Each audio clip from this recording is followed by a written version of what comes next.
I just wanted to, again, thank the city and the mayor's office for participating with us. My name is Joni Byun. I'm with the Center for Nonprofit Management. And this is basically my third month, my second event here. And I'm so excited to be with you. What we wanted to do right now, Brian, do you have a poll ready to go for the first question? Yes, do you want me to bring it up? Yes, please. We want to take a poll and see how many of you or your organizations have received city funding in the past. So if you could just tell us yes, no, unsure. And we'd love to see what we have today in our group.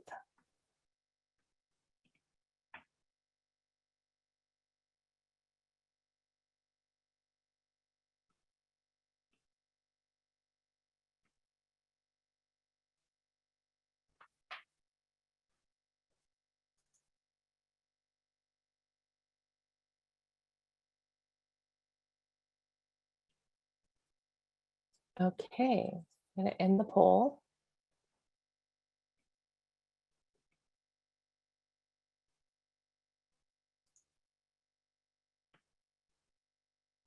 Can you see the results?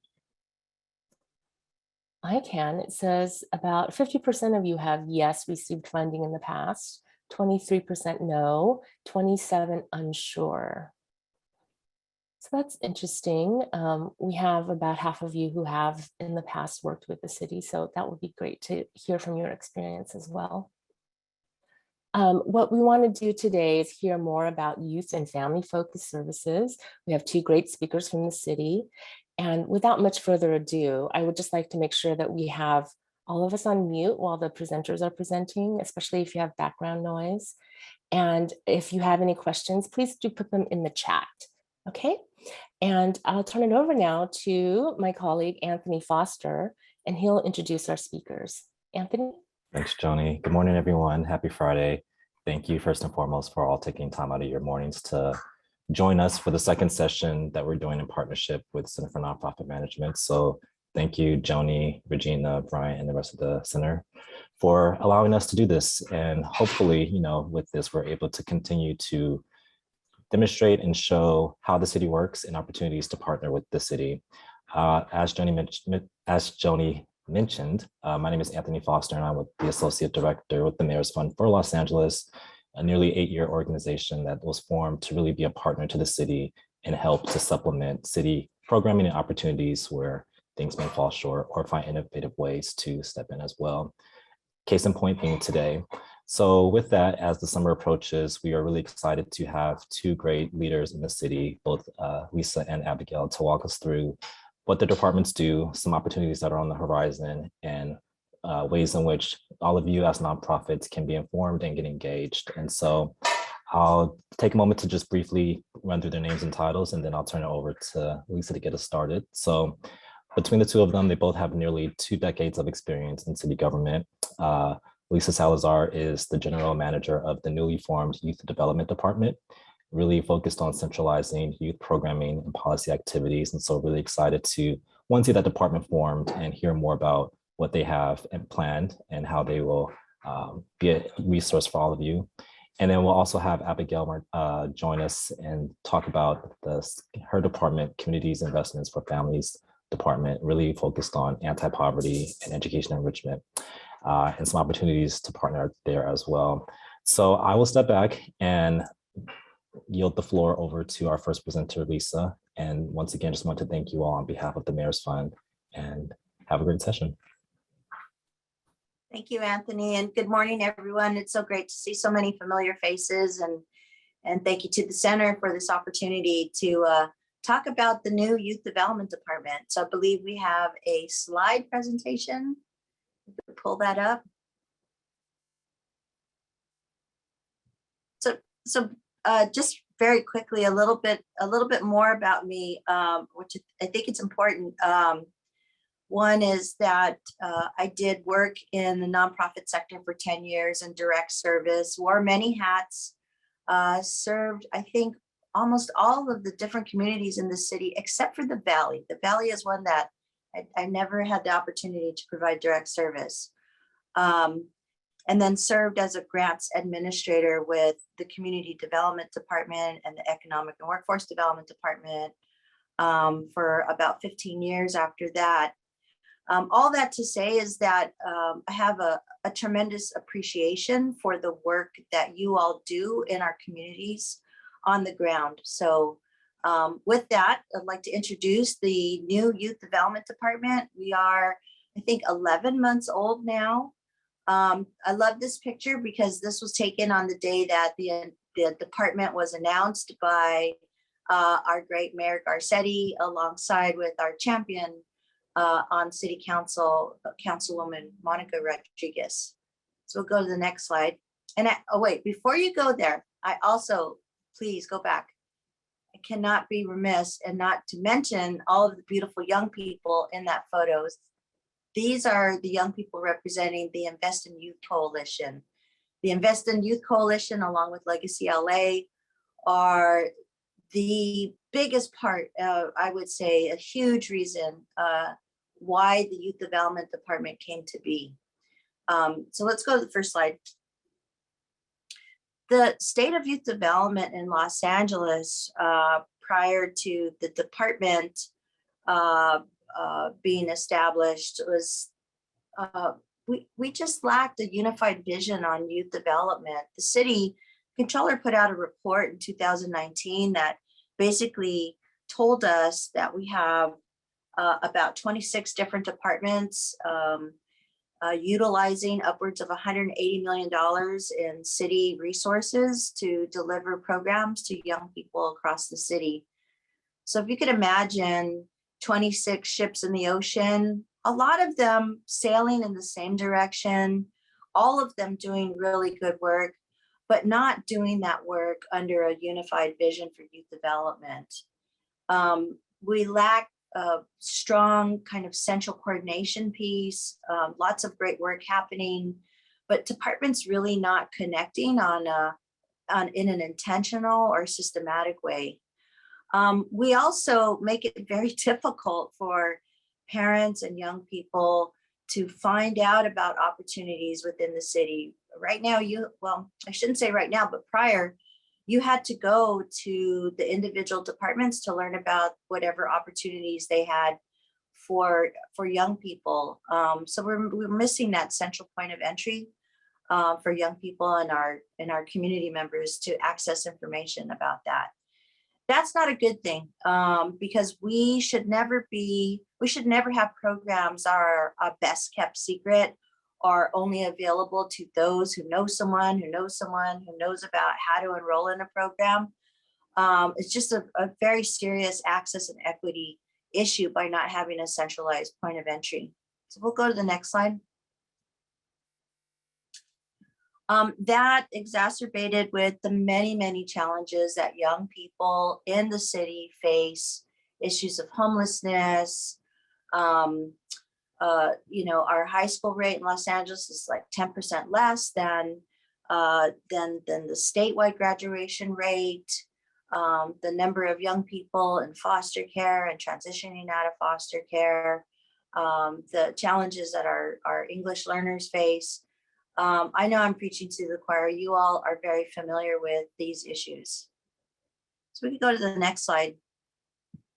I wanted to also just take a moment to just kind of illustrate for you. I talked about those 26 departments. This slide shares with you the top 10 departments with funding to provide services to our young people. And this report is available online at the controller's website if you'd like to take a look at it. It's very well done. But this just gives you an idea. Rec and Parks, what used to be the Housing and Community Investment Department. This looks a little bit different now because this information is from 2019. And our department is actually working to update this. It's the mayor's office, workforce, economic and workforce development, and so on. Let's go to the next slide. So for these reasons, these kind of structural reasons, combined with the complex challenges facing young people and the grassroots advocacy of many community-based organizations. The Invest in Youth Coalition represents about 70 youth-serving organizations who literally have been pounding on the door since 2014, looking for a champion in city council. After, I think there were like 8 different council motions that were issued to study the issue, to gather more information, to survey departments. And not until Mayor Garcetti said, you know, it's time. It's time for change. It's time for central coordination. It's time to establish a department. And we were able to make that happen. So the Youth Development Department was born nearly a year ago in the summer of 2021. Let's go to the next slide. So our mission and vision, I'm going to take a moment to read this because I think, you know, these words matter and we spend a lot of time crafting this. It's very important. So our mission is to foster equitable and sustainable ecosystem for positive youth development in Los Angeles through inclusive, evidence-based, youth-centered policies, programs, practices to ensure the well-being, safety, and achievement of the young people in the city. We strive to elevate the unique experiences, abilities, voices of young Angelenos to develop and implement lasting solutions to the most pressing issues affecting their communities, their families, and their futures. We envision a place in the city's history as a nation-leading, equity-driven public agency for youth policy development, programming, innovation, and citywide coordination. This is a vision that's more important and urgent than ever because of the impacts of COVID-19. I really do believe in, you know, in my career and traveling across the country and learning about what other cities are doing, I really believe that we here in Los Angeles are an incubator for innovation. I think we have influenced policy across the country through our best practices. And it's time to elevate that. It's time to elevate that. It's time to document that. It's time for us to be that national leader through evidence-based practices. So these are all things that the Youth Development Department will be working on. Let's go to the next slide. So our goals, and this is really how the ordinance is laid out, that establishes the department. One is to serve as a central information center so that the public can access youth services. The second is to coordinate with all city departments that are serving young people, but not only to coordinate internally, but also to serve as the central information point for our regional partners, like the school district, the community college district, business, philanthropy, all providers who are providing youth services. And to do that through establishing a 3-year strategic plan. The third is to take that information and to use it in a way that we are able to advise both the mayor and the city council on the best use of funds that we believe will provide the greatest return on investment. And what that means is really helping young people achieve their goals. The fourth is, alongside with developing a strategic plan, is issuing or creating a roadmap for long-term youth programming in the city. We tend to be very reactionary, I think, in my opinion, to funding opportunities become available. It's time to have a roadmap. It's time to have a citywide vision so that we are working together to achieve those larger goals for young people. And the last part, and the most important part, is that all of this will be closely aligned with youth voice. I think for all too long, and I'm guilty of it as well as a program administrator, we were missing youth voice.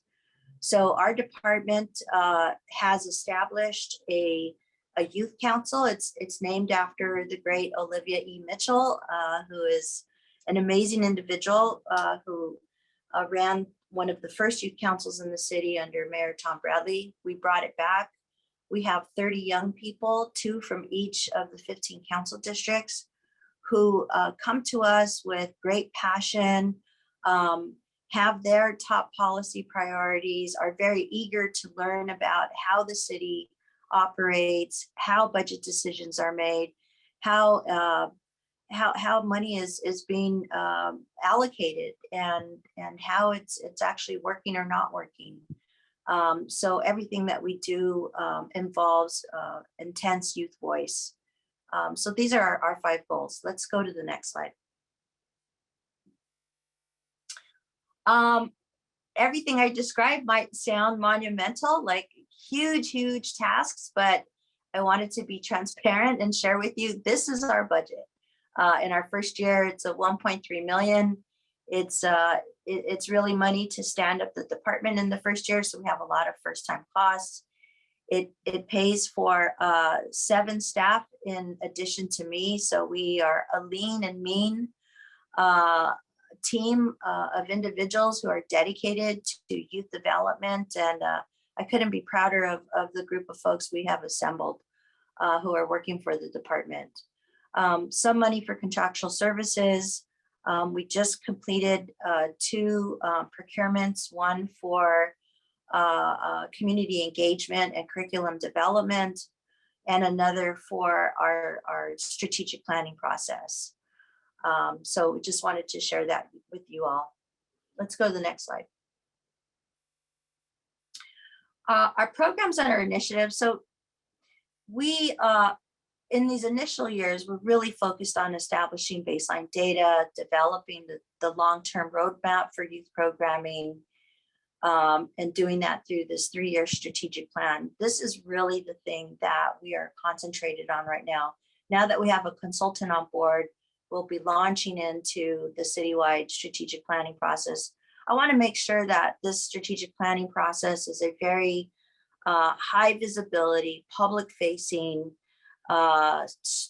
process that starts with young people and then moves to our youth serving providers, involves our regional stakeholders, and then also involves local business and philanthropy, so that we can paint a true picture of what a vision for youth services in the city looks like. We'll be kicking that off.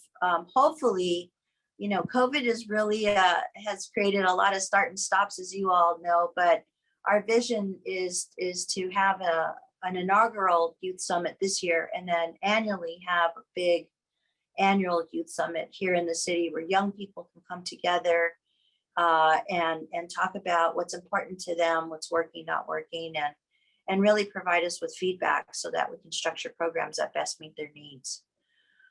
We were fortunate to be a part of the new California for All jobs program that's funded through the state of California. The Youth Development Department will be responsible for centralized data collection and evaluation. That grant funds 6 different departments. So it'll be the first time that we do something like this in a coordinated arrangement.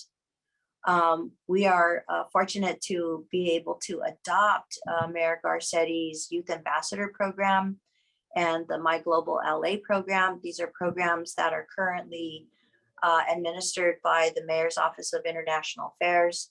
The Ambassador Program provides travel abroad opportunities for our College Promise students. We had a cohort that just recently returned from Mexico City with representatives from each of the 9 community colleges. And we have another group that is headed to Paris next month, and they are super excited about that. The Global LA program, we've paired local consulates with 10 LA Unified schools, and they are sharing information, doing somewhat, I would say, a cultural affairs kind of exchange. So these young people are learning about other countries and getting that support from the consulates that are here in Los Angeles. We are also very fortunate to have just landed a federal earmark through Congressman Adam Schiff's office to initiate a Peer Homeless Systems Navigator program, where we will be have the funding and resources to employ 30 former foster youth who will be trained and will provide navigation services for other foster youth throughout the city. And we are just starting to research and develop ways through a recent council motion by Councilwoman Rodriguez to establish a youth financial literacy curriculum that would be available to all youth. And this is something that we're working closely with Abigail and her team at the CIFD. And as mentioned, bringing youth voice to everything that we do, leadership development is a huge part of what we will be doing in the youth development department. So we just kicked off our first cohort of the youth council last weekend. So we will be working with them for the next 12 months to develop policy recommendations for council and the mayor. We are also in conversations with philanthropists to support curriculum development so that we can work with EWDD and their youth source centers to establish youth councils at each of their centers so that young people that are receiving services there can also serve as an advisory body and work in partnership with the staff there to improve services and in return, hopefully generate better outcomes for those young people. And lastly, we in the budget cycle that just concluded this week, there's going to be a new division of youth protection added to the youth development department. So we will be standing up this division that will take a look at all child safety procedures and policies that exist within our city departments. And then also taking a look at our contracted community-based organizations, establishing some standardized practices, bringing best practices to the city. So we're really excited to jump into that work, and it's just so important. So this is a kind of a laundry list of what we are up to and what we will be up to in the coming year. We can go to the next slide. So our work requires and it makes all the sense in the world for us to be working closely with you all. I need to depend on you all to be very honest with us about what's working and what's not working in terms of delivering city services. What is the city getting right? What are we getting wrong? What are we missing? How are we driving you crazy?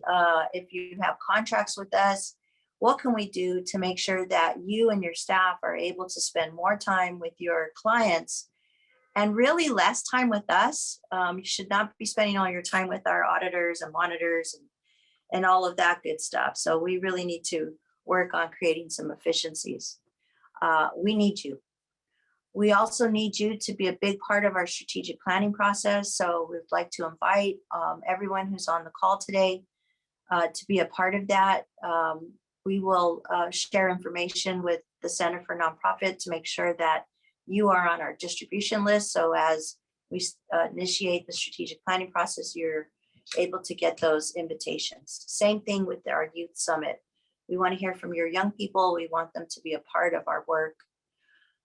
If you're not already connected to youth employment opportunities, you can participate in two ways. One, by sending your young people to the Earn, Learn, Play website, and that'll be on the last slide. For the second year, we are now have centralized all summer program opportunities under one platform. So you don't have to go to Rec and Parks or to library or Department of Cultural Affairs or EWDD to find out what's happening this summer. You can simply go to one website, Earn, Learn, Play, and you can help connect your young people to programs and opportunities. And you can also serve as a work site. This summer, the city will be subsidizing thousands of work experience opportunities for young people. And if you are interested in augmenting your summer team with summer youth employees, this is the time to sign up for that. So we'd love for you to stay in contact, and if we could go to the next slide. And maybe do what I always do. I think these slides will be shared out, but sometimes I grab my phone and take a picture of the slide, so I have the information. But these are all of our email addresses. I'd like you to really, if you grab one there, please grab earnlearnplay.lacity.org. It is active now. We are running ads right now on about 8 different radio stations to share this information and make sure that parents and young people are aware of this website so they can sign up for opportunities. You also have there my email address and my cell number. I love getting calls, texts, messages. I'd love to connect with all of you and talk more. And I'd love your feedback on what we're doing and how we can do a better job. So Anthony, thank you for the introduction, and Joni, thank you for the opportunity. And that is my presentation. Thank you. Thanks so much, Lisa. Before we turn it over to Abigail, I would like to call up the other poll, please. We have 2 more questions to ask the group. So get ready to vote and indicate what you have participated in the past. So has your organization worked with or received funding from the following city departments? And if you have any, if you could indicate if you have worked with any of these departments, we are just curious to know.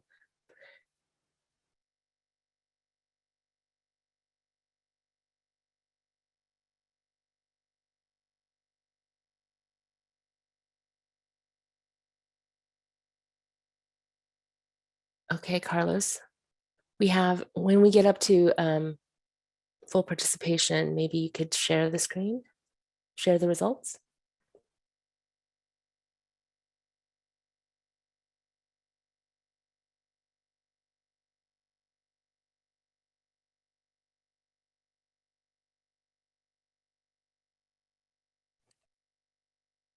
So right now it looks. We'll give it about 30 more seconds, Joni. Okay. Do you want me to do my countdown music? No, just kidding.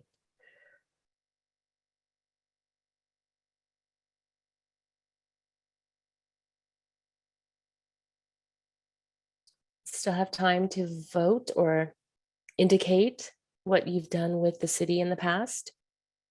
You would just put in your participation. It is multiple choice.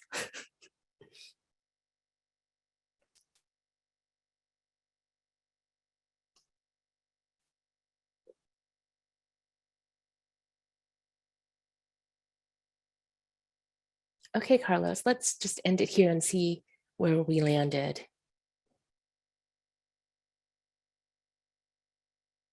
So it looks like 26% is the highest. A quarter of you have worked with recreation and parks. And that's great. We'll have another seminar about that too down the line. And working with Cultural Affairs Department, 13%, and the Housing Authority. Great. Thank you for sharing. We wanted to hear a little bit more about what the makeup of this group is like. Abigail, are you ready? I am. Thank you, Joni. Okay, I'm going to turn it over to Abigail. She has her slides too that Brian will call up, and then we'll do Q&A all together at the end. If you will continue to put your questions in the chat. Okay, thank you. Take it away. Thank you, Joni. Good morning, everyone. It's so wonderful to be in this space with all of you, and hope to be able to connect with you as well in the future. Lisa, great job. I just want to quickly acknowledge and thank you again, Joni, for putting the seminar together. It's a wonderful opportunity to highlight the work that we've been doing as a relatively new department, and I'll describe the work that we do. And to the mayor's team, to Ana Guerrero, and I see Brenda Shockley, our deputy mayor, has also joined us, who we work very closely with to implement a number of the initiatives that we have implemented in this past year. And then, of course, to the Mayor's Fund, who's been an incredible partner, Deidre and Anthony. They've really supported a number of our initiatives, and it does help when you have another external partner that helps you quickly implement and help you be nimble. As you know, government agencies, it's sometimes very difficult to get approvals in place to move quickly on the implementation of some of these key initiatives. So I'll go on to the next slide. Just to give you a little bit of background as well. I've been with the city now for 18 and a half years, and I started my city career, and it was through a motion that then Councilmember Eric Garcetti introduced when he was the president of the City Council, to look at ways where the city could, the time when we're still doing this work, could connect families, primarily low-income households, to a number of benefits and initiatives that were being underutilized. One was the Earned Income Tax Credit, who was recognized then and is still recognized now as one of the most powerful tools to help lift families out of poverty. And since then, as you all know, we've evolved from now having a California tax credit. We have the child tax credit that we've been promoting. So he was a visionary and a pioneer of this work many, many years ago. And I owe him a lot of gratitude for connecting me to this incredible public service career, again, that has spanned over almost 2 decades. Anthony, I think between Lisa and I combined, we're getting close to the 50 years of service. And so I've been focused since day one on helping low-income families to alleviate poverty. We've been focused on providing a number of services. And I think one of the things that I like to share about myself is that I don't like the status quo. I think that as a city, and I appreciate the leadership of the mayor and the city council, we need to continue to evolve. We need to be responsive and put forward programs that are truly connecting families to meaningful opportunities to lift them out of poverty. And that's the work that we continue to do. I am so privileged to serve as the general manager now of the newly created Community Investment for Families Department. And I have these, statistics in front of you, and I don't think you're not a stranger to them. We're very aware of the disparities that exist in our city, in our great city. We have a lot of challenges. We do absolutely have a homelessness crisis. And I think, again, that is one thing that we're all very working very diligently to address. But we also have a poverty crisis in the city, and we've had this crisis for a number of years. And the mayor and council last year recognized that there was a need, and we're at a moment in time again, especially seeing all of the challenges that families experienced during the pandemic and continue to experience and will continue to experience for years, that there was a need to set up a standalone department that was keenly focused on addressing the needs of low-income families in the city of Los Angeles. That's our department. We can go to the next slide. Next slide. Our vision and mission and our values, they're pretty straightforward, but it's not an easy task to break the cycle of generational poverty. We want to focus on building community wealth, and I'm going to talk about that. We have a number of financial empowerment initiatives that we've introduced throughout the years that we will continue to expand upon in the coming years. Our mission is to align and augment community investment for families and neighborhoods in the city and create opportunities for all Angelenos to prosper. We were formerly, if those of you, there was a poll, we were formerly the Community Investment for Families Department. The Housing and Community Investment Department, and the Community Investment arm transitioned to become the Community Investment for Families Department. I served there as the Assistant General Manager for 5 years under the HZLA umbrella. Next slide. Our department currently is overseeing approximately $240 million in federal, state, and local resources. We do administer the consolidated plan, and I'll talk a little bit about what that is. That is those are funds that are allocated to the city through the U.S. Department of Housing and Urban Development, and it spans across 4 entitlement programs. The one that most people recognize and have been able to take advantage of is the Community Development Block Grant. But the consolidated plan also includes the Emergency Solutions Grant, ESG. All of those dollars are allocated to support the city's priorities to address homelessness, HAPWA is a regional program, and those programs, program dollars are allocated to support individuals living with HIV and AIDS. It provides primarily housing subsidies for that population. And HOME is for the production of affordable housing, and our partners at the LA Housing Department are overseeing that entitlement program. The CDBG program is the most flexible program. We get approximately $50 million annually in community development block grant resources that we allocate to a variety of different programs and services. We are limited by federal regulation of the approximately 50 million we have to set aside. We're capped at 15% for services, but we do really maximize the use of CDBG resources to address a number of challenges in the city. This year and last year, we were also supporting the implementation of the additional funding through the CARES Act. So we received an additional 50 million in CARES CDBG resources, and we partnered with a number of organizations to address food insecurity, learning loss. We supported a number of childcare regional efforts, and also looking at learning loss as well. Next slide. Just quickly, I want to share with you what is a consolidated plan. It is a very technical term, and it is part of, again, what we oversee. We are largely governed by the work that we do through the consolidated plan. I mentioned that it is provided to us through the Housing Urban Development. The funds are awarded to the city. We do partner with the mayor and the city council to identify priorities, citywide priorities, regional priorities that are funded through the consolidated plan. The actual report, then it goes to the chief legislative analyst. They do an initial analysis. The report has been released as of this morning. So again, we are in the process of fully allocating the resources that will begin for July, the next fiscal year, which is July 1st of this upcoming year. Next slide. These are some examples of some of the projects that are funded through the consolidated plan.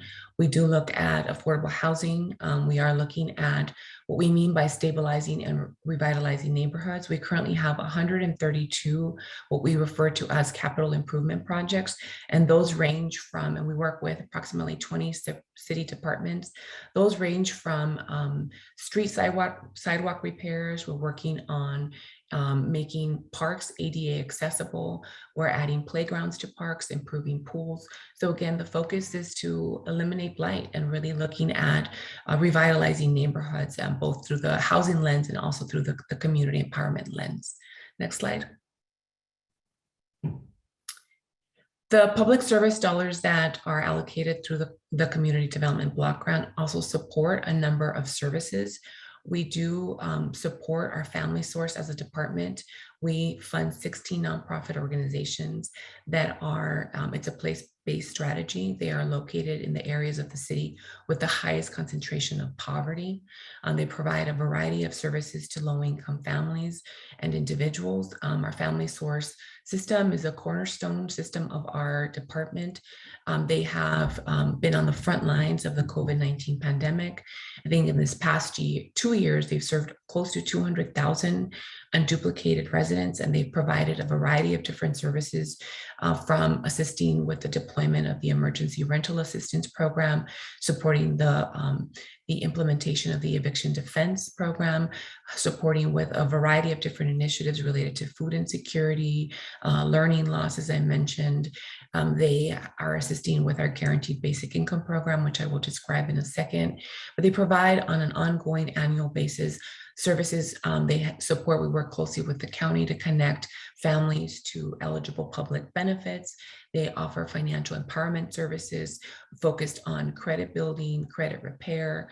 They offer free tax preparation services to low-income families. This past year alone, we helped connect families to $13 million in tax credits. And they also, their focus really is to two-prong. One is to improve family income, and the second is to improve academic achievement for youth. We do partner with the Los Angeles Unified School District, where we provide, we have a pupil service and attendance counselor that is co-located at all 16 of our Family Source centers. And they work together with the case manager at the Family Source Center to triage, to identify the challenges of that particular student and to assess and provide the support, the wraparound support that that entire household needs. Next slide. These are the locations of the 16 family source centers that we partner with. Again, they are in we try, and we have 16 centers. We don't have them in all 15 council districts because we do recognize that some areas of the city, again, have a higher concentration of poverty. So for example, in South LA, we have more centers than in other parts of the city. On the east side, we have additional centers. We are we're constantly looking at data. We base our recommendations for where centers should be located based on poverty data. So what we often describe when we're talking about our system is that we're not funding community organizations, we're funding neighborhoods. And so we talk about that a lot through the family source system. Next slide. Our department is also managing the domestic violence and human trafficking shelter system. We currently partner with approximately 12 nonprofit organizations that are providing shelter-based services to victims or survivors of domestic violence and human trafficking. We've been very focused on increasing the awareness of the need for additional resources to support domestic violence and human trafficking survivors. They make up 40% of the homeless population, and we don't talk about that enough. A 2018 point in time count report surveyed survivors, and at the time, 32% had a prior experience with a sexual assault or domestic violence or human trafficking, and 8% were fleeing. So again, it makes up close to 40% of the population. And we've been working very closely with the mayor and the council over the last 5 years to increase the funding, to increase the funding support for the shelter, but also to identify other wraparound services to be able to provide comprehensive services to this population. Since the expansion of the shelter-based services, we also have other navigation services. We offer legal services, counseling. We have the very first human trafficking shelter, both for emergency shelter services and transitional for victims of human trafficking. On any given day, we have roughly 10,000 people in our region being trafficked, both labor and sex trafficked. So we were able to respond to this population and fund. I believe we're still the only municipality in the country that is funding a human trafficking shelter in the region. Next slide. Some of our programs, and this is just a quick snapshot of the programs that we offer. We are currently overseeing the city's largest and actually the country's largest guaranteed income program. There are now over 100 guaranteed income programs across the country. Our program, the Basic Income Guaranteed Los Angeles Economic Assistance Pilot, is a pilot. However, it is reaching and serving 3,200 households across the city of Los Angeles, again, focused on every corner of the city because we do recognize that poverty is in every community. So our program has already onboarded the 3,200 individuals. We're providing $1,000 a month for 12 months unrestricted cash to support with a variety of different financial needs that that household has. And we're also working closely again with the county. There's a number of cities that also have a guaranteed income program, Long Beach, Compton, and the county just onboarded their participants as well. They have 1,000 people. Their program will provide support for three years. Opportunity LA is a children's savings account program. This is in partnership also with LA County and the Los Angeles Unified School District, where we are offering a free college savings account for all first graders across the Los Angeles Unified School District. That represents 33 cities, so it is a regional collaboration. Of course, our city being the largest.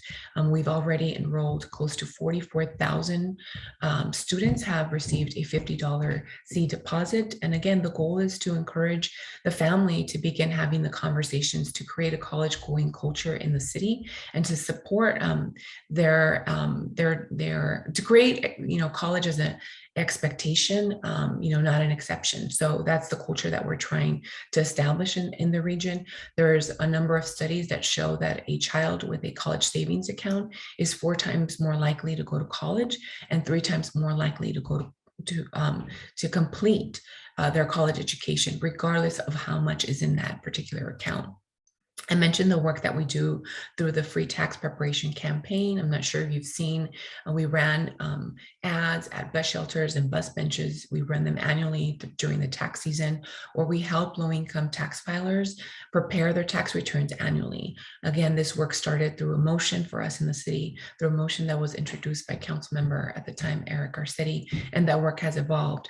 All 16 of our family source centers provide free tax preparation services, and we also partner with a number of other organizations to provide this service.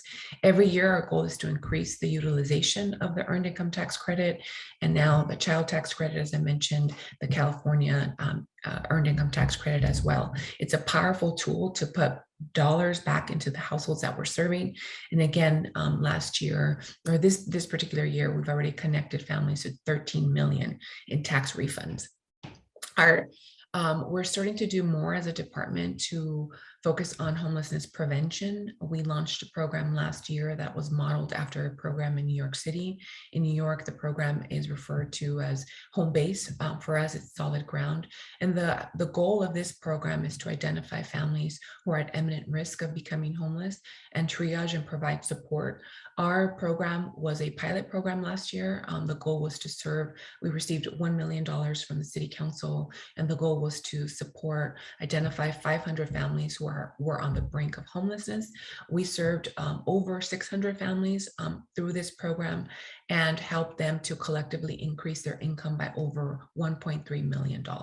So it shows that we really are targeted on prevention and have strategies in place. We can reduce the risk of homelessness for so many individuals. That program is now being scaled and will fund all 16 of our family source centers. So our family source centers will also have a strong homelessness prevention component as well. We've also launched a Survivors First housing program for survivors of domestic violence and human trafficking. This was supported through $5 million through CDBG CARES that I mentioned. And the goal of this program is to offer alternatives to shelter. Our shelter system is highly impacted. Again, we don't have enough shelter space for all of survivors that are currently in need of shelter, but we want to be able to offer them housing if housing is a safe option, and also transition them from shelter when they are ready for that transition. So that program is serving 1,000 individuals, both survivors with children. And then we also have a small program that we run through the Office of Traffic Safety. It's a state grant where we offer educational workshops throughout the city. We do partner with a lot of different organizations to offer workshops on the child safety state law requirements to help everyone make sure that we're compliant with state law related to car seats. So we are available to participate in a number of these community events throughout the year. Next slide. The way that we see our work is across a continuum. We know that our families are in different stages of the challenges that they may have as a household. We have families who are in crisis, households who are in crisis that we're working on providing a lot of support to help them stabilize. So the families in crisis, our shelter system, our survivors, our homelessness prevention work. The goal is to transition them to more stability. So we're offering a lot of services through our family source centers. We will also be managing a small grant through the California for All program that Lisa mentioned that will focus on teen parents, and we will be focused. There are not a lot of currently city-run programs that are focused on teen parents, so we feel that we have a role to play in that space, and we'll be launching that program in the summer of this year. We will next year also be overseeing childcare coordination for the city, and we will be launching the mayor's budget. Did transfer an Office of Immigrant Affairs to our department, so we're going to be doing more on immigrant integration and language access. And the goal is to help families thrive. So our community wealth initiatives, I mentioned our Big Leap program, our guaranteed income program, our children's savings account program. We're launching an Office of Community Wealth in this upcoming year, which will help to serve as an incubator for us to be able to continue to innovate on a number of financial empowerment initiatives. We will be launching a financial empowerment academy that will train service providers on how to best deliver financial empowerment services for clients. We've seen this as a really powerful tool to help identify household challenges. Financial hardship is one of the biggest reasons that families fall into homelessness or income insecurity. So we are looking again at their debt to income ratio, how we can help them improve their FICO score. You know, FICO is a huge barrier for so many households. So we're very intentional about this work. And that's the last pillar, which is to help them thrive. Next slide.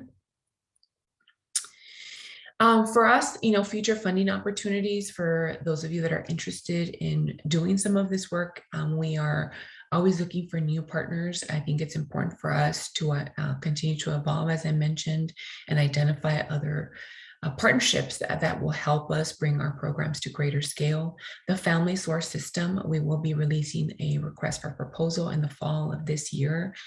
We will have potentially new providers in place by July of 2023. We will also be releasing an RFP for our domestic violence and human trafficking shelter system in the fall of 2023. So that's the following year for new programs to be in place in July of 2024. So we always work a year out to give ourselves time we'll give you time to be able to respond to the RFP, for us to be able to evaluate and make recommendations to the mayor and council, and to begin the contracting process. In our department, we currently have approximately 200 community organizations that we partner with, that we provide a variety of different funding and contracts and provide a lot of different services across the city. And so our goal is always to make sure that we are being strong partners to all of you, that we're helping to execute our contracts in a timely fashion, that we're reimbursing you. The city does work on a reimbursement basis, which becomes very, very challenging for a lot of organizations to upfront costs, and we're very mindful of that. So we always strive to make sure that we are really timely and responsive with our invoicing. We also, through the consolidated plan annually, we do have an open application period, typically between September and November of each year, where we do have an open process for nonprofit organizations to apply for CDBG resources for neighborhood infrastructure projects. So if you are a nonprofit that owns your facility, you do have to own the facility in which you operate. You're eligible for community development block grant funding to help you, again, to improve your restrooms, to improve your kitchen, if you have a food pantry program, if you are in need of other, there's, again, exterior services that are exterior to the building, like sidewalk issues, things like that. We can work with you to identify funding to support them. Next slide. The last slide, it just really talks about some of the commissions that we support. As a department, we also oversee 3 commissions. We have the Commission for Community and Family Services that also serves as another advisory body to the mayor and council. The Community Action Board, this is a state mandated board that helps to oversee the community services block grant funding separate from CDBG. And then we also have the Domestic Violence Alliance that we support, and they advise the mayor and the council, of course, on matters related to domestic violence. To learn more about our department, please visit us on our website. We're very proud of this website, laforfamilies.org. You'll learn about the different programs. I gave you a very quick overview of all of the services that we provide. But again, we're here to partner. We love to engage. We'd love to continue to engage with all of you. And I'm going to turn it over now. Well, I think we're going to pause for a second in case there's questions, and then I'm going to introduce our next speaker. Thank you. No, Abigail, we'll do questions all together. If you don't mind just going ahead with Sure. Okay, great. All right, perfect. So I am now just really delighted to introduce our next speaker, Tammy Membreno. She has dedicated her life to the service of others, and I can personally attest to that. I've worked with her for, again, almost 2 decades now. Through her own personal experience as an immigrant from El Salvador, she understands the impact of limited economic resources, lack of quality healthcare, and how a poor education, what impact that has on low-income households. Since 1991, Tammy has served as the executive director of Barrio Action Youth and Family Center. Under her leadership, the team has expanded from the original founding 3 members to now over 25 employees. The agency is currently managing multiple city contracts, state contracts, private dollars that are allocated to the agency to allow the agency to provide comprehensive services to youth and families in the community of El Sereno, but also throughout the Northeast Los Angeles area. In 2008, Tammy led a capital campaign to secure a permanent home for Barrio Action. The agency was able to relocate to a new facility that leveraged federal, local funds, and state funds for a total of $9 million that was invested into this facility. It is the only community center in El Sereno. And again, Tammy serves not only residents of El Sereno, who have approximately 54,000 residents, but she also serves residents in Lincoln Heights, in Highland Park, and other communities in Northeast Los Angeles. She is a leader, not just in the Northeast Los Angeles area, but throughout the city. She is a force. She is someone that I am very happy to have as a friend and as a colleague. She is, again, a force. She is not afraid to be a strong advocate for the needs of families and communities. And she's also served on a number of commissions, the Redistricting Commission, the Board of Neighborhood Empowerment, and a number of other commissions in Pueblo, to name a few. So I'm going to turn it over now to Tammy, and she's going to give us her perspective as a provider that is working with the city to implement a variety of these programs. Thank you, Tammy. Good morning, everyone. I hope everyone's having a good Friday. And Abby, thank you so much for that introduction. That was very heartfelt. I mean, I'm gonna hire you to do that every time that I go and give a speech. But I do want to not only thank Abby, but also Lisa and Anna and the Center for Nonprofit Management for allowing me to be in this space. I had the privilege to run a nonprofit and have done a lot of work with the city of Los Angeles. And today I'm here just to talk a little bit about, not talk about our agency, but talk about the responsibility that as a nonprofit we have in order to be able to successfully bring different funding to our organizations. And I want to start by talking about the relationship that we need to build with the city of LA. I think it's important that that we connect with the mayor's office representatives, the council district representatives, to let them know what we as organizations in this nonprofit world are doing. As so many of you may know, the nonprofit sector is one of the largest sectors that employs folks to, one of the biggest employers. So we need to make sure that that these representatives know what we're doing and how we're doing it. I think one of the things that Lisa talked about was that, keeping in touch, and both Lisa and Abby have a very robust knowledge of the community, so they can really just apply that to working with the different partners in the community. The other point that I want to make today is how do we overcome some of the successful relationships with the city. And I think that comes with knowing our communities and knowing what we want to do for our communities.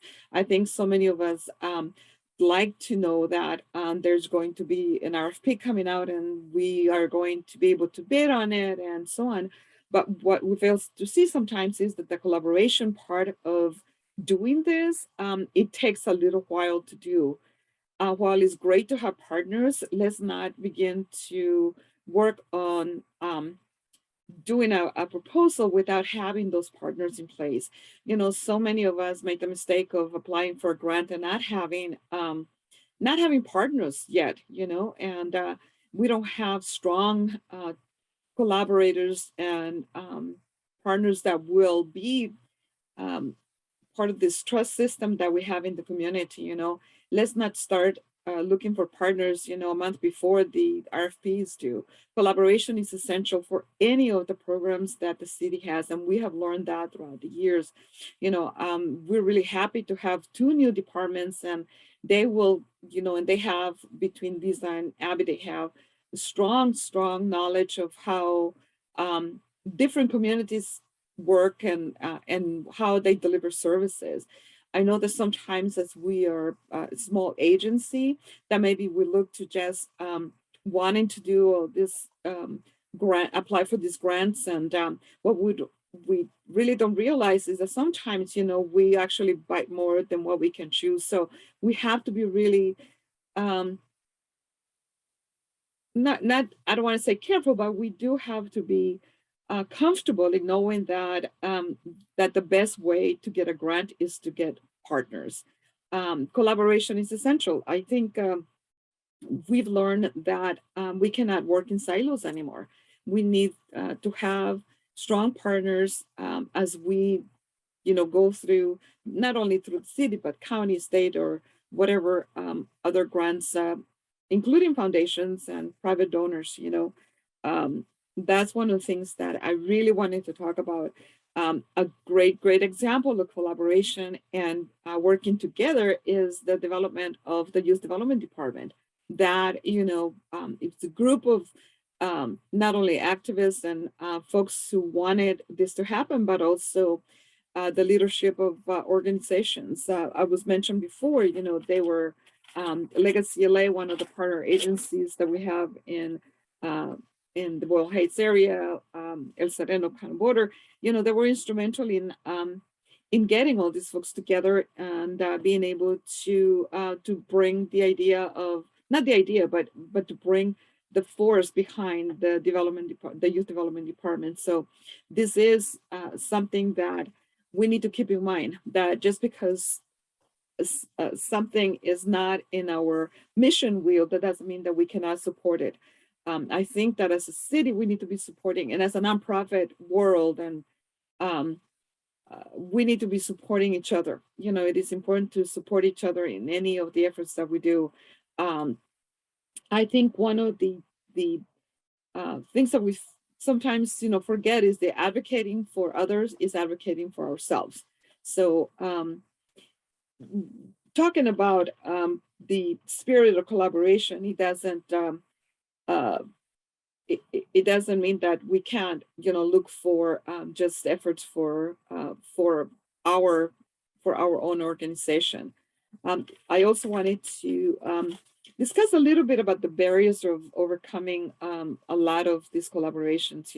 Many times, we collaborate with great agencies, but they're not, sometimes they're not good partners at the end of the day because they don't know how to manage the contracts, and sometimes as lead agencies, you have partners that are great at doing that. And sometimes, you find yourself not being able to work with some of these organizations. And we need to look at our partners as those that as organizations that we can develop as well. The lead agency has a role of being a good partner to their subcontractors.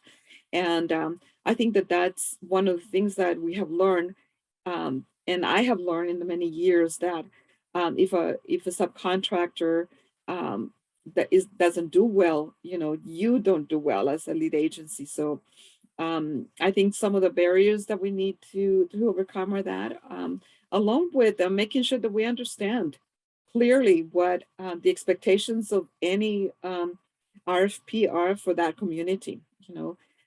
Is very essential for us to know the community, for our partners to know the community, and to be able to deliver those services as the need exists in your communities, because every community is very different. Earlier, we talked about how do we connect with the city as well. There is I know that Anthony's going to talk about RAMP a little bit, but that is an essential way to signing up for some of the notices coming out for different grants coming out of the city. And that would be the point where you begin to look at good partners, to be part of your efforts. I wanted to just, I don't want to go on too long about partnerships, but I think that that is important for this conversation. As new city departments are developed with the city, I think the partnership also needs to exist there. We need to make sure that the city is aware of the needs so that they can begin adjusting how they look at programming and how they look at developing other resources and bringing other resources to our community. I think it's important for us to be able to tell the city, you know, these are some of the barriers that we have in connecting with you and doing these things as a community, as an organization in a community in need. So those are the things that we really have to, as organizations, start, you know, thinking about and being able to do with our communities, you know. Lastly, I just wanted to say that timing is important, and I know, Johnny, it's like giving me that you're done. What can we recommend to the city? And one of the things is timing on information coming out for the nonprofits. So thank you very much for having me. Thank you, Tammy. We're going to open it up to questions, and we wanted to include you, Tammy, in the Q&A so that people can learn from you, as well as from Abigail and from Lisa, our speakers at the city. We have some questions that came in through the chat. I see that Saul Figueroa, he has some questions and some comments. So maybe I'll call on you first, Saul, and then we can go through some of the other questions that were written in the chat. Saul, do you want to unmute and ask your question? That, you know, I heard people talk about they're against the status quo, but here we run the same meetings with the talking heads all presenting all at one time. And then we give you guys a little bit of chance at the end to ask your questions. I think that the change has to happen how we conduct all our meetings. And I don't see that happening, not in this meeting. I'm sorry about that, but do you have a question that you want to ask the group? Why was the meeting conducted this way as opposed to being more interactive and more dynamic as opposed to static? I get this all the time when I go to the city council meetings, the board of supervisors meetings, the school board meetings. The community always given a little bit of time to give input. I see. Well, thank you. I appreciate your feedback. We will take that into consideration for the next time for sure. I wanted to just, you know, because we have 87 people on this Zoom, so we wanted to have as many people hear the questions and that kind of thing. So definitely we'll take that into consideration. I appreciate your comment. We have some questions that came up about how people can find out more about funding sources and how they can get on various lists. So maybe Lisa or Abigail, you could tell us a little bit more detail about how people can get on those lists for you. Yeah, there was a question, and thank you. There was you know, let me just, Sal, on your comment, I agree and want to acknowledge that there needs to be a space for more roundtable discussions. So this is something that Abigail and I will try to figure out and work with the center on making that happen. So I don't want to just let that go. Oh, for sure. There was a question in the chat about if folks wanted to be included in the Earn, Learn, Play website, how to do that. There is still time for us to add your programs and services. If you feel like you need help or, you know, want us to help you amplify, publicize, make your programs available to the public, and how you do that, and I'll also add it to the chat, is to email us at ydd@lacity.org. And then one of my staff will contact you and work with you to get the information we need to upload to the Earn, Learn, Play website. So we can certainly do that. And then Abigail, I don't know if you had anything to add there. Well, we do extensive stakeholder engagement, and we do like to engage not just the agencies that we contract with, but agencies that don't have an existing relationship with the city to understand what are some of the challenges, what has been a hesitation point for them, that has prevented them from seeking these opportunities. Again, I think Lisa talked about this. It's not easy to contract with the city. We recognize that.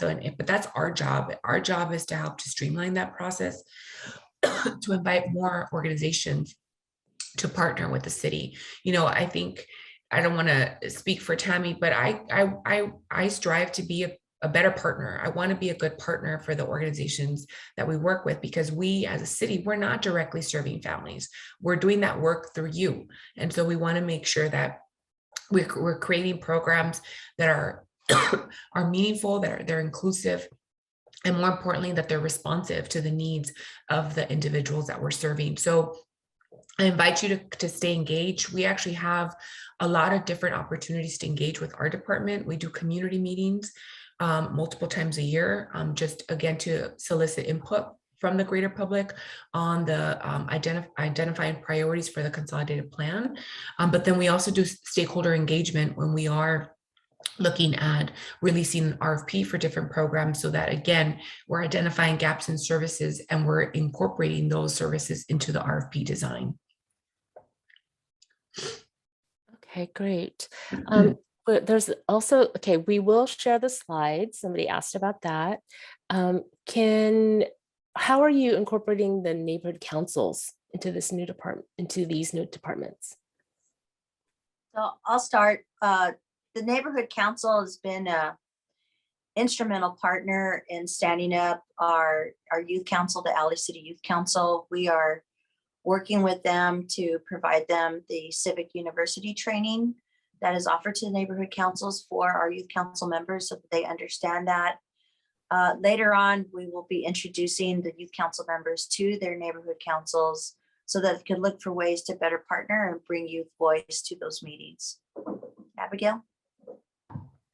Thank you. That's a great question. We also work with our neighborhood councils. We invite, we work with the Department of Neighborhood Empowerment to include all of the neighborhood councils when we are hosting our public meetings. So they're always invited. And then over the years, and even as recent as the last month or two, we present. So as requested by the neighborhood councils, if they have different ad hoc groups that they would like for us to offer an overview of a particular program or overview of our department. So we're always available and accessible to do more than just that general engagement session that we do annually. Okay, I do see some hands raised, and I'm sorry, my screen didn't show everybody. So I'm going to go to Denise Lemons first, and then Robert, you're next. Hi, everyone. Good morning.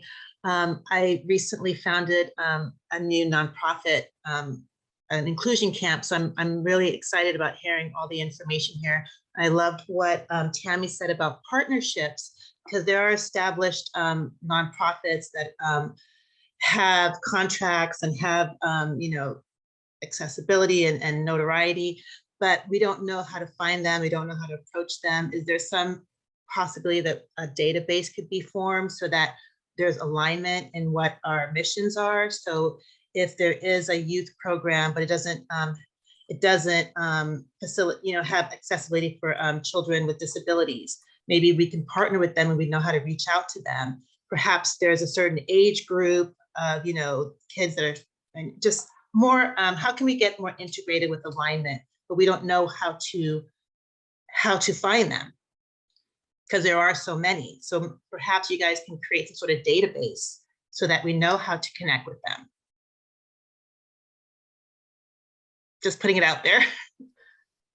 No, I love that idea, and it reminds me of the, I don't know if they still call it this, but it was the Rainbow Resource Guide that LA County used to put out, that had all program services organized by category. That is something that we should do for our community-based organization network, so that you all are aware of each other, and also as a resource to everybody about who's providing services to justice involved youth, or who is, name your thing. So I love that idea. And that's something that I think the Youth Development Department would love to work on. If I may, Denise, I think one of the quickest way to sort of find out what is out there is to, and I don't know if Anthony's going to talk about RAMP, but it's one of the city websites that actually have a listing with different titles of what you're doing, and whenever there is a possibility of doing something in an RFP, you can look through that, or they can send you different notices to be able to apply and work with them. But that's a quick Is it RAMP? You said RAMP? RAMP is RAMPLA, right? Anthony. And the other one is the listserv. You go into the city's website and they have the listing of the different committees and what have you, and they discuss a lot of, for example, homelessness committee. They will discuss, what they're looking for and the funding and the collaboration partnerships that they're looking for also to do in the community. So those are two tools that I've used for many years. Thank you, Tammy. Thank you. Let's go to Robert, and then next in the queue will be Barbara and Giovanni. Okay, after Robert. Hi, so good morning, everyone. Thank you all for presenting. This is all great information. Really excited about the new youth development department. Shout out to Legacy LA and all those, the Invest in Youth folks who helped organize this. So I'm wearing my former ED hat. So much, so many EDs or so many nonprofit works, we work in these collaborations and we have these collaborative meetings that we go to, and all the groups share, how great all our organizations are doing, and we share events and we share things like that, and we have lunch together, and they're great.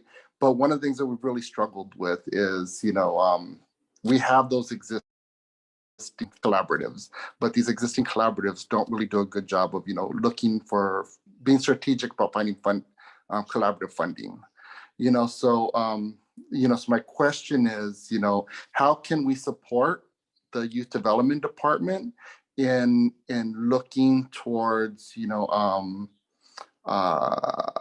preparing for, upcoming Justice 40 initiatives? There's funding that's going to come along the line that are really going to be strategic to supporting the communities that we work in. So how can we start, becoming proactive in working, instead of working in silos, working together collaboratively to make sure that our communities have access to these initiatives?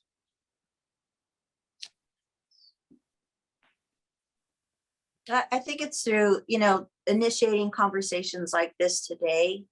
I think we need to be more strategic in how we go after dollars so that we're not in direct competition, although we're gonna always be, but how can we be most strategic and position ourselves as a city to be the most successful if we're competing with the rest of the state, for example? So that's definitely something that we should be a part of, and I hope that it's something that is elevated through the strategic planning process so that we can make it an actual policy priority and start to conduct business that way. Thank you for bringing that up. Thank you, Robert. I can't remember who I said was next. Is it Barbara or Giovanni? It was Barbara. Yeah. Barbara. Good morning, everyone.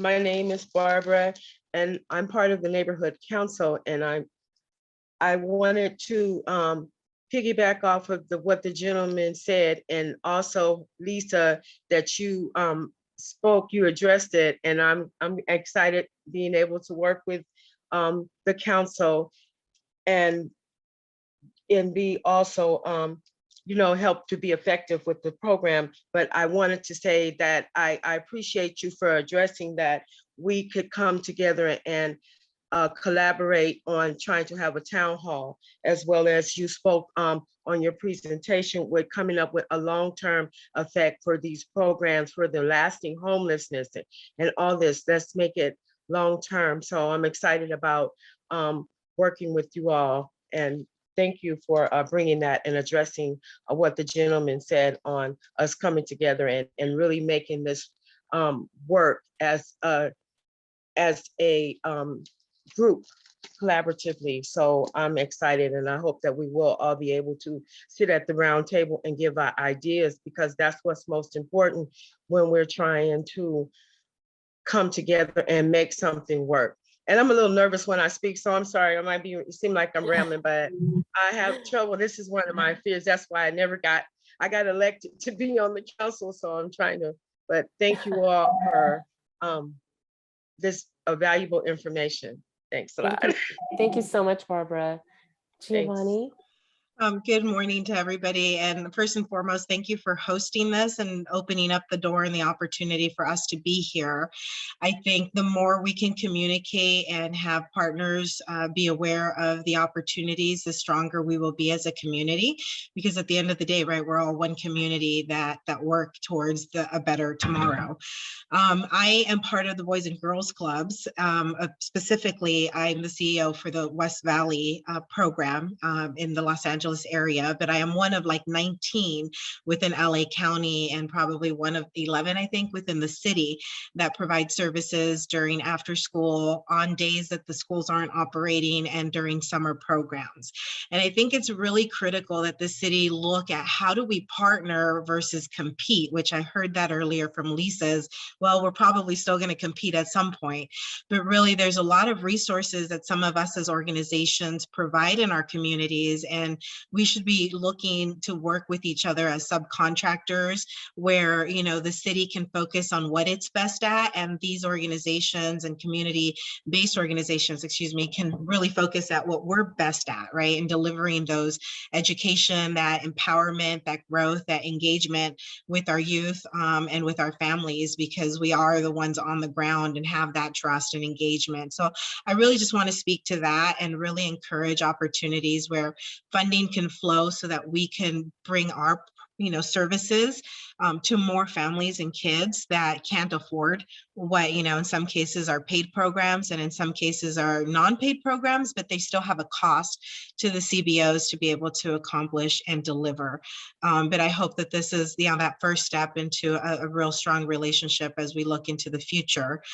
When it comes to the workforce development, my question is, how can CBOs participate in receiving funding to help be a location where young people can have their first job experience and be able to get credits back if you hire, young people under the age of 18 during summer or after school initiatives, and provide that for a win-win opportunity for all of us.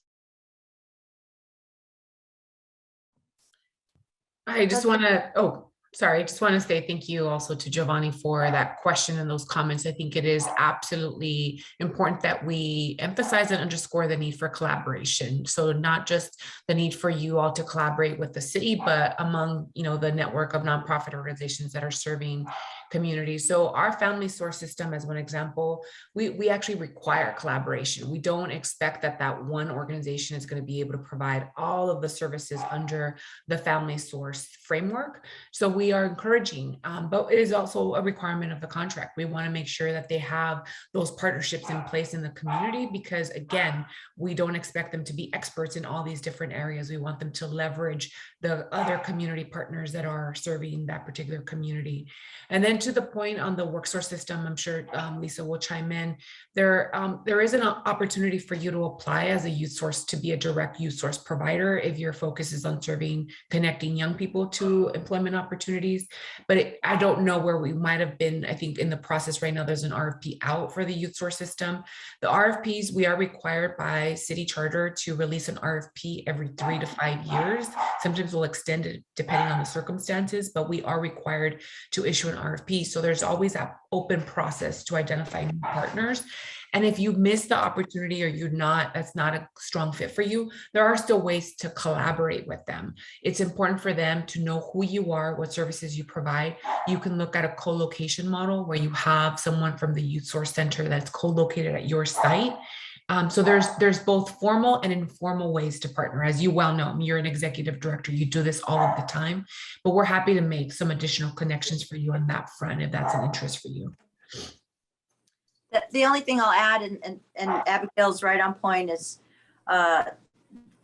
the Economic Workforce Development Department, their Youth Source RFP actually closes today, but they are preparing to release an RFP for the summer employment program. So they will be looking to add more summer youth employment providers to their system. That RFP should be out in the next 6 months. So if you're not already registered on the RAMP system, you need to do that right away so that when that procurement is posted, you'll receive an email to let you know that that is up and coming soon. So make sure you're registered on RAMP because that procurement's coming out pretty soon. Thank you for that. Can someone put in the chat what that location is to register? Because I hear RAMP, but I'm not sure that I'm going to spell it correctly or I find it think correctly. Anthony has like a beautiful slide with that information. Yeah, maybe we can put it up as we continue to take questions, since a lot of the questions seem to refer back to RAMP. But yes, RAMP is our procurement system that we use at the city, to where we post RFP or opportunities for nonprofits to partner or do contracting opportunities. So as Lisa pointed out, when you sign up to the website, you'll be able to receive notifications of RFPs in which your organization might be of interest or eligible to apply towards if you think it's a good fit. So it's a resource, and we're looking forward to having all of you register for it and just be on it. So when opportunities do arise, you're able to be notified and start to prepare for the RFPs. And then also a good point is to just, I think Abigail talked about this and Tammy alluded to it in her remarks as well. When the opportunities do present themselves, just reviewing the requirements and just doing an assessment to just determine if it's a fit, and seeking, support or feedback from Lisa, Abigail, Tammy, and others to see as well if what's being offered or, displayed is something that your organization might be a good fit to go after. I don't want to take away from the questions, but I will put the RAMP website in the chat again, and I'll turn it back over to you, Joni, for the remainder of the questions. Okay, I think we have Gloria, who is our retired math teacher, and she might be asking a question about that. But before I get to Gloria, I just wanted to put out there that there are some questions about summer jobs and summer programs for youth, and maybe other ways that youth can get involved with that kind of work. And you just hold on, Gloria, maybe we can get this answered first, and then I'll come to you, okay, Ms. Mitchell? So Lisa and Abigail, could you tell us a little bit more about some summer programs that can connect youth with jobs, and if they are incorporated with school districts? So they are incorporated with LA Unified in particular, and LA Unified is also one of our providers. How young people connect to jobs in the city, we do have one centralized application portal, and that's hirelaYouth.org. You go to hirelaYouth.org, and this is where young people can apply for not only just a summer job, but all available subsidized job opportunities that are currently available or administered by the Economic and Workforce Development Department. The California for Jobs that I mentioned and Abby mentioned in her presentation, those opportunities will be posted there. Year-round year-round work experience, paid work experience opportunities are there. And all of you can apply to be a work site where you host young people and the city pays their wages. We're always looking for meaningful work experience for young people.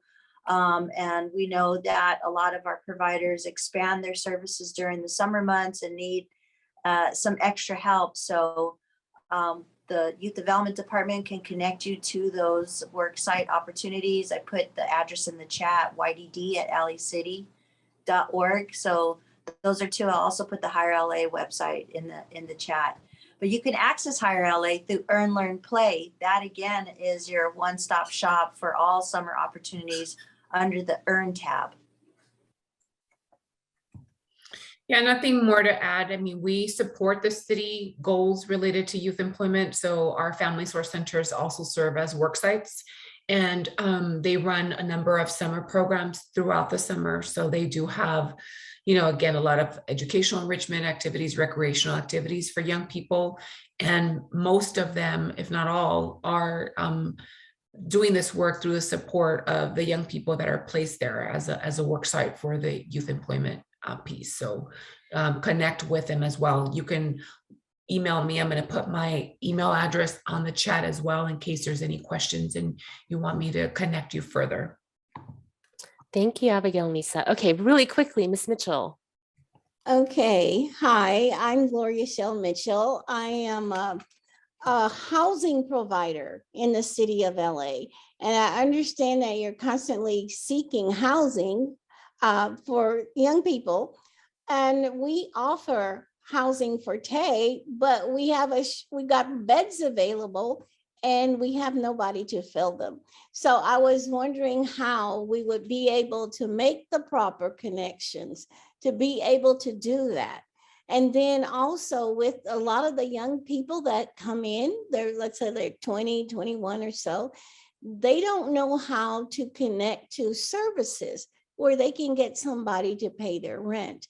And I'm wondering where we can direct them so they can get the help that they need as well. If anyone could help with that, I'd appreciate it. Sure. I'm happy to connect with you, Gloria, separately to make some introductions to the Homeless Service Agency. And then also we do provide a lot of support for individuals who need rental assistance. So I'm happy to connect with you separately on that. I put my email in the chat. It's abigail.marquez@lacity.org. Great. Thank you, everyone. We're going to wrap it up right now. In the chat, I also put an assessment organizational readiness tab. It's questions that your organization can ask itself before you get into a contractual relationship with the city. It's just to make sure that you can deliver the programs and that it's a good fit for you too, because with any good relationship, it has to work on both sides, right? So I'm going to turn it over to Anthony and he's going to wrap us up. And thank you so much again for joining us today. Yes, thank you everyone once again. Thank you, Joni and the Center for allowing us to host today's seminar. We appreciate the feedback that we got in terms of the format. And so we are open to applying that going forward. I think as we continue to roll this seminar format or series out, those suggestions will be helpful to make it more dynamic and more beneficial for all of you as nonprofits as well. I want to thank our panelists, Abigail, Lisa, and Tammy for your great presentations and insight. Found it to be informative on my end as well, and I'm hoping that everyone else did. And then lastly, just thank all of you for attending this morning. I think some takeaways that I got and just want to leave and just reiterate is just the importance of collaboration and partnerships. And so whether that's between the city and the nonprofits or not between nonprofits to other nonprofits, it's just really important that we just recognize and lean into that. And so we're looking forward to doing our part at the Mayor's Fund to continue to create and foster opportunities for collaboration through the seminar series and other opportunities going forward. So thank you. Lastly, once again, just wanted to plug the websites that were mentioned, hirelaYouth.org, earnlearnplay.lacity.org, and then lastly, Ramp LA, which is the procurement resource and database that we use to really list and post all the bid opportunities that nonprofits can take part in. So with that, thank you all once again. Looking forward to future conversations. I think our next series is in July, so stay tuned. And yes, enjoy your Fridays and your weekends.